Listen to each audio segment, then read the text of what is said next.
फिर मैंने अपनी माँ से कहा कि माँ जो कर रही है मैं पापा से बोल दूंगी। फिर मेरी माँ ने मुझे डराया धमकाया, फिर भी मैं नहीं मानी। फिर माँ ने अपनी तसव्वुर से कहा कि जो मेरे साथ किया वो इसके साथ करो, फिर ये किसी से नहीं बोलेगी। फिर शाम के टाइम मैंने पापा के पास फ़ोन किया कि पापा मेरा रेप हुआ है, तसव्वुर ने किया है। दोस्तों, एक ऐसा रिश्ता होता है माँ का जिस पे ऊपर हम आप सबसे ज़्यादा भरोसा करते हैं।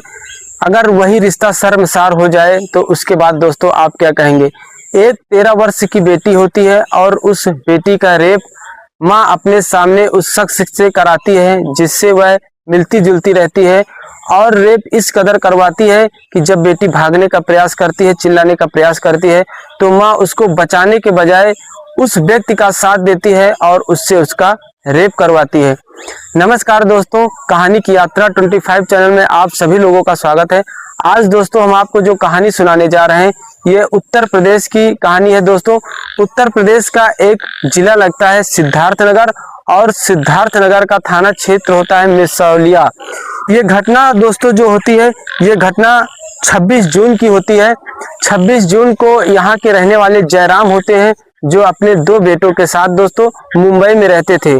गांव में मजदूरी करते थे, लेकिन इनका भरण पोषण सही से नहीं हो पाता। इस वजह से ये अपने दोनों बेटों को लेकर मुंबई चले जाते, वहां पर मजदूरी करते हैं। इनकी एक बेटी होती है जिसकी उम्र 13 वर्ष की होती है, और इनकी पत्नी होती है। पत्नी और बेटी गांव वाले घर पर रहती है, यहाँ पर रहकर सब कुछ देखभाल करती है, और जयराम अपने 2 बेटों के साथ मुंबई में रहते हैं। इनके जीवन में दोस्तों सब कुछ अच्छा चल रहा होता है। जो जयराम होते हैं अच्छी खासी मजदूरी करते थे, और जो भी पैसा बचता उसको माँ और बेटी के लिए घर पर भेज देते। यहाँ पर जो दोस्तों इसकी पत्नी होती है जयराम की, जब ये देखती है कि हमारे पति मुंबई में है, तो ये यहाँ एक शख्स से दोस्ती करती है जिसका नाम तसव्वुर होता है। तसव्वुर से दोस्तों ये दोस्ती करती है, कहीं आना जाना होता है तो तसव्वुर के साथ बीच बीच में आया जाया करती थी। उसके बाद तसव्वुर से कोई काम होता तो उससे काम को कहती, यानी धीरे धीरे तसव्वुर से उसकी दोस्ती हो जाती है। दोस्ती होने के बाद तसव्वुर का उसके घर पर आना जाना हो जाता था। आना जाना होने के बाद इन दोनों के बीच में प्रेम प्रसंग हो जाता है, और प्रेम प्रसंग जो होता है बहुत हद तक आगे बढ़ जाता है। ये दोनों एक दूसरे के रिलेशनशिप में रहने लगते थे, यानी दोनों एक दूसरे से जब इच्छा होती शारीरिक संबंध बनाते। जो इसकी बेटी होती है 13 वर्ष की, इसकी बेटी को दोस्तों जो तसव्वुर होता है कहीं ना कहीं कुछ काम के लिए या इधर कहीं ना कहीं उसको भेज देता, और जब रात में जाता तो जाहिर सी बात है बेटी को दूसरे कमरे में रख देता, और खुद जो है जयराम की पत्नी के साथ मिलता और शारीरिक संबंध बनाता। समय का पहिया दोस्तों आगे बीतता है, यानी 4 से 5 महीने जब बीत जाते हैं, तो उसके बाद दोस्तों एक दिन ऐसा वक्त आता है कि शाम के समय तसव्वुर जो है जयराम की पत्नी से मिलने के लिए आता है। अब बैठकर बात करते हैं, बात करते करते इन दोनों का मन जो है शारीरिक संबंध बनाने का हो जाता है। उसके बाद जो है तसव्वुर जब उससे कहता है शारीरिक संबंध बनाने के लिए जयराम की पत्नी से, तो जयराम की पत्नी बोलती है बेटी है बाद में आना, लेकिन तसव्वुर मानता नहीं है, और बेटी को कुछ सामान लाने के लिए उसकी माँ से कहलवाता है, जिससे पास में किराना की दुकान होती है वहां पर जयराम की पत्नी होती है अपनी बेटी को किराने के सामान में दुकान में जो है लाने के लिए सामान भेज देती है। बेटी जो होती है पैसा लेती है, पैसा लेने के बाद किराने की दुकान पर सामान लेने चली जाती है, और चले जाने के बाद दोस्तों जब जाती है तो उसकी माँ कहती है कि दरवाजे को बंद कर लेना, लेकिन जो है बेटी जाती दरवाजे को ऐसे ही जो है बंद करती है, कुंडी नहीं लगाती, और वो किराना की दुकान पे सामान लेने के लिए चली जाती है। जब सामान लेकर वहां से आती है दोस्तों, तो कहीं ना कहीं उस बेटी को अपनी माँ पर कुछ ना कुछ शक होता है। इस वजह से वह जल्द से जल्द जाती और सामान लेके तुरंत वहां से आ जाती है।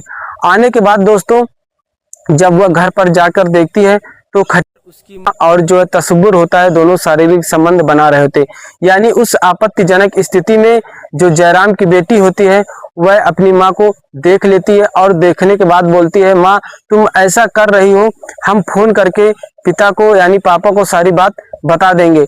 इस पर जो है जो जयराम की पत्नी होती है वो तत्काल खड़ी होती है, और तसव्वुर जो वहां पर वो भी खड़ा होता है। उसके बाद वह दोनों उसको समझाते हैं, डराते हैं, धमकाते हैं, यानी हर तरह से बरगलाने का प्रयास करते हैं, लेकिन बेटी है कि जो हाँ के सिवा ना करती नहीं है। उसके बाद जो जयराम की पत्नी होती है अपनी बेटी को पकड़ती है और तसव्वुर के हवाले कर देती है, बोलती है जैसा तुमने अभी मेरे साथ किया है वैसा ही इस बेटी के साथ करो, जिसके कारण ये डर जाएगी और किसी को कुछ बताएगी नहीं। अब इसके बाद दोस्तों तसव्वुर उस बेटी को पकड़ लेता है। बेटी को पकड़ता है जब, तो वो भागने का प्रयास करती है, लेकिन माँ भी उस अपनी बेटी को पकड़ती है और जबरदस्ती जो है तसव्वुर उसको पकड़कर चारपाई पर पटक देता है। पटकने के बाद ये तड़फड़ाती चिल्लाती है, लेकिन माँ हर तरह से रोक लेती है और जो है बराबर तसव्वुर का साथ देती है और अपनी बेटी का अपने आंखों के साथ जो है बलात्कार करवाती है, रेप करवाती है। उसके बाद दोस्तों यह जब सुबह होती है तो बेटी सारी दास्तां फोन करके अपने पिता को जयराम को बताती है, जो मुंबई में रह रहा होता है। उसके बाद मुंबई जब जयराम ये सब बातों को सुनता है तो मानो वह चौंक सा जाता है। उसके बाद वह तत्काल टिकट कराता है। टिकट कटाने के बाद वह अपने गांव के लिए रवाना हो जाता है। जब अपने गांव पहुंचता है और जब जयराम की पत्नी को भनक लग जाती है कि मेरा पति आ रहा, तो वो तसव्वुर के साथ घर से भाग जाती है, यानी लापता हो जाती है। उसके बाद जयराम आता है, बेटी से सारा कहानी पूछता है, उससे जो भी उसके साथ हुआ होता है। उसके बाद बेटी को ले जाकर मिसरौलिया थाना जाता है। मिसरौलिया थाना में सारी वारदात बताता है, लेकिन वहाँ की पुलिस जो है उसकी कहानी को सुनती नहीं है, यानी उसके मामले को दर्ज नहीं करती। उसके बाद वह वहाँ से चले आते। वहाँ से आने के बाद फिर वहाँ के एसपी ऑफिस जाते हैं, लेकिन वहाँ पर भी जो इनकी कहानी नहीं सुनी जाती। उसके बाद दोस्तों ये वहाँ से भी चले आते हैं। उसके बाद यह कोर्ट का दरवाजा खटखटाते हैं और कोर्ट का दरवाजा जब खटखटाते हैं तो वहां से दोस्तों जब एफआईआर दर्ज करने के लिए कहा जाता है, तब जो है मामले को दर्ज किया जाता है। उसके बाद जो पुलिस होती है दोस्तों वह मामले को दर्ज करती है और यानी बीएनएस की धारा 61/2 और 65/2 और 351/3 में जो है बालकों का संरक्षण के अधिनियम के तहत और जो है जो पास्को एक्ट होता है वह भी तसव्वुर को बल लगता है। यानी इन मामलों में दोनों के ऊपर इन मामलों में शिकायत दर्ज होती है। दर्ज होने के बाद पुलिस जो है तत्काल उन दोनों को ढूंढने का प्रयास शुरू कर देती है और कुछ अहम जो सबूत होते हैं उनको जुटाने का पुलिस प्रयास करती है। फिलहाल पुलिस की गिरफ्त से अभी ये दोनों दूर हैं, लेकिन पुलिस की टीमें लगातार चारों तरफ दबिश दे रही हैं जहां जहां पर इनको आशंका है।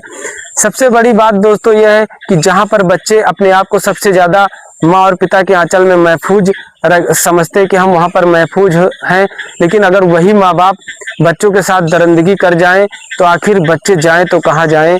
यही सबसे बड़ी सोचने की बात है। आजकल के इस कलयुग में रिश्ते इस तरह से शर्मसार हो रहे हैं जिसका दोस्तों कोई जवाब नहीं है। किसी पर आजकल भरोसा नहीं किया जा सकता।